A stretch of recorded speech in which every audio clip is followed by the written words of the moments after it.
JVPIC students, आज का जो हमारा टॉपिक है वो है reflection of light. Reflection of light, reflection आपको बता दिया गया है। रिफ्लेक्शन और रिफ्रैक्शन के लिए सबसे पहले हम लोग देखते हैं कि अगर कोई लाइट रेज किसी मीडियम पर इंसिडेंट होती है तो क्या होगा। अब जैसे आपने देखा था हमारे पास मीडियम है, टू टाइप्स के मीडियम हो सकते हैं। एक मीडियम ऐसा है जो ओपेक है मींस एक ओपेक सरफेस है और एक ट्रांसपेरेंट सरफेस है। एक ऐसा है ओपेक है और एक क्या है ट्रांसपेरेंट है। ठीक है, दो तरह के सरफेस हो सकते हैं हमारे पास, ओपेक और ट्रांसपेरेंट। दोनों पर मान लेते हैं दोनों सरफेस पर एक लाइट रेज है जो आकर इंसिडेंट हो रही है। क्लियर है। अब लाइट रेज जब इस मीडियम की सरफेस पर इंसिडेंट होगी तो इसके बाद क्या होगा, क्योंकि इस मीडियम को आपने दूसरी तरफ से पॉलिश कर दिया है इसलिए लाइट रेज इस मीडियम में इंटर नहीं कर पाएगी बल्कि इसी इंसिडेंट पॉइंट से इसी मीडियम में इंटर करेगी। और इसको आपने बताया था रिफ्लेक्शन ऑफ लाइट। क्या पढ़ा था? Reflection of light. लेकिन अगर यही मीडियम ट्रांसपेरेंट है तब देखिए क्या। अब मान लेते हैं लाइट में इंसिडेंट हुई, ये आपका नॉर्मल है। अब लाइट रेज को तो निकल जाना चाहिए था ऐसे से, लेकिन होगा क्या, क्योंकि यहां पर मीडियम एयर है और यहां लाइट रेज इंटर कहां पर कर गई, ग्लास। अब जैसे ही ये लाइट रेज एयर से ग्लास में इंटर करेगी इसको आना तो चाहिए था सीधे, लेकिन क्योंकि एयर में थी इसके बाद कहां पर इंटर की, ग्लास में। और जैसे ही ग्लास में इंटर करेगी ये अपने रास्ते से थोड़ा सा डेविएट हो गई। अपने रास्ते से क्या होगी, डेविएट। इस रेज को जाना चाहिए था ऐसे, लेकिन अपने रूट से क्या हो गई, डेविएट हो गई। और इसी फिनोमेना लाइट रेज का मीडियम से में इंटर करने के बाद अपने रास्ते से हट जाना या अपने रास्ते से डेविएट हो जाना, इसी को बोलते हैं रिफ्लेक्शन ऑफ लाइट। क्या बोलते हैं? Reflection of light. क्लियर हो गया? तो इसका मतलब रिफ्लेक्शन ऑफ लाइट कैसे मीडियम में पॉसिबल है? दो तरह के मीडियम आपको हमने बताया, एक ओपेक और एक ट्रांसपेरेंट। लेकिन जो रिफ्लेक्शन का प्रोसेस है वो केवल ऐसे सरफेस में होगा जो सरफेस कैसे हो, ट्रांसपेरेंट। क्लियर है? तो क्या डिफिनेशन होगी, when any light rays enter in a transparent medium then it deviated from its own path. This phenomena is known as reflection of light. Reflection of light. इसको एक diagram के through हम लोग देखते हैं रिफ्लेक्शन ऑफ लाइट को क्या है। तो रिफ्लेक्शन ऑफ लाइट की डेफिनेशन क्या हो गई, when light rays enter in any open medium, in any transparent medium, then it's deviated from own path. This phenomena is known as refraction of light. एक example के through देखते हैं। मान लेते हैं मीडियम है, यहां पर मीडियम है एयर और एक मीडियम आपका क्या होगा, ग्लास। ठीक है, इस पर मान लेते हैं लाइट इंसिडेंट हो रही है। तो जो लाइट में किसी सरफेस पर आकर इंसिडेंट होती है इसको हम लोग बोलते हैं इंसिडेंट रे। क्या बोलते हैं? इंसिडेंट। जिस पॉइंट पर इंसिडेंट होती है इसको बोलते हैं point of incident. Point of incidence. Incident point पर एक नॉर्मल ड्रा करेंगे या एक परपेंडिकुलर लाइन ड्रा कर देंगे और इसको हम लोग बोलते हैं क्या, नॉर्मल। अब क्या होगा, इस लाइट रेज को जाना चाहिए था ऐसे सीधे, लेकिन हुआ क्या कि ये लाइट रेज अपने रास्ते से क्या हो गई, डेविएट हो गई। डेविएट होना है क्या कहता है, रिफ्लेक्शन। तो एक कौन सी रेज हो जाएगी, रिफ्लेक्टेड। कौन सी रेज हो जाएगी, रिफ्लेक्टेड रेज।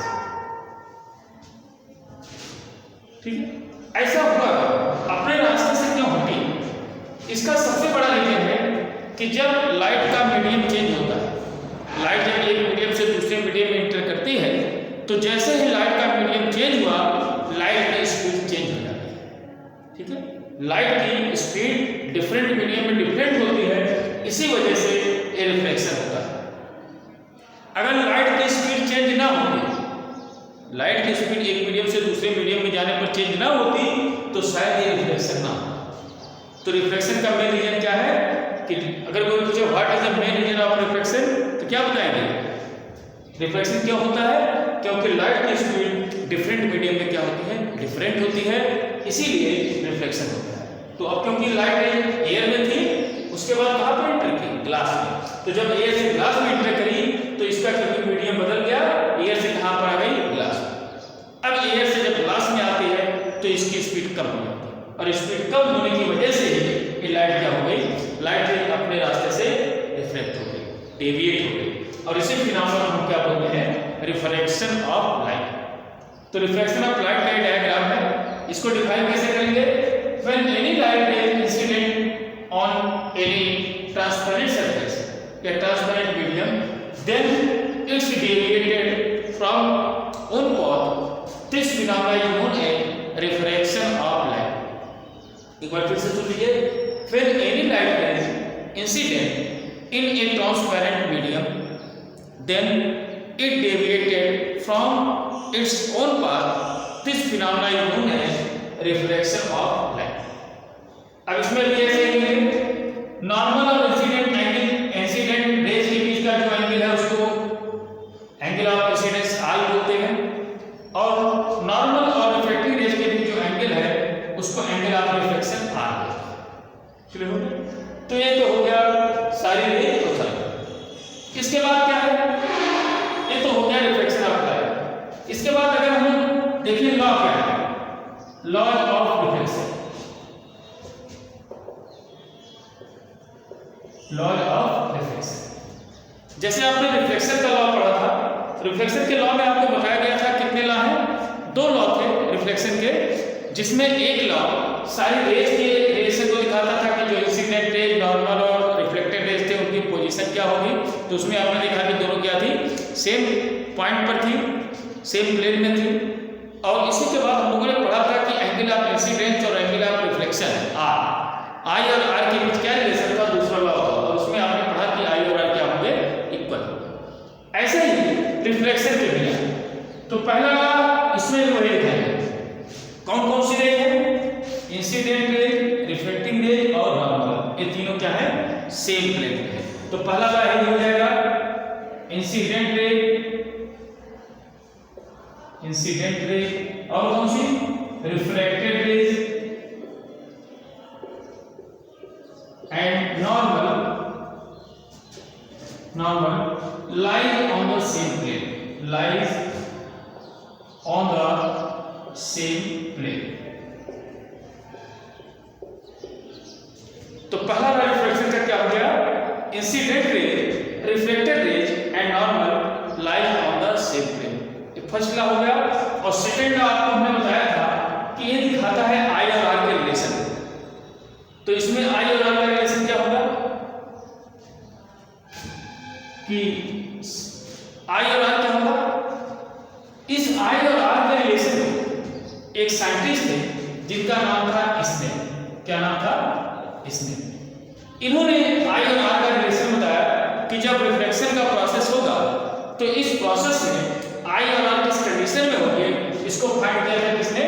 स्नेल ने। इसलिए सेकंड लॉ को स्नेल्स लॉ होगा। क्या बोलते हैं? Snell's law. अगर कभी आए कि व्हाट इज स्नेल्स लॉ, तो आप लोग क्या करेंगे? रिफ्लेक्शन का जो सेकंड लॉ है उसी को लिख लेंगे। तो चाहे रिफ्लेक्शन का सेकंड लॉ पूछा जाए, चाहे स्नेल्स लॉ पूछा जाएगा, आप यही लिखेंगे। रिफ्लेक्शन का जो सेकंड लॉ है वही क्या है? Snell's law. स्नेल ने क्या बताया कि जो इंसिडेंट एंगल है इसका साइन, मतलब साइन किसका? Incident angle. इंसिडेंट एंगल को अक्सर दिखा रहा है आई से, और sine of reflecting angle sine R. इन दोनों का रेशियो हमेशा क्या रहेगा? Constant.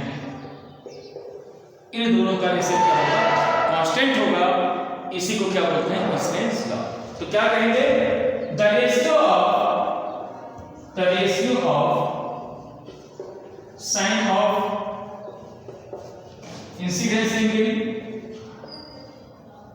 Incident angle I and sine of refracting angle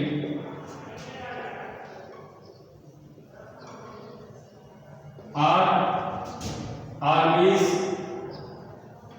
remains constant.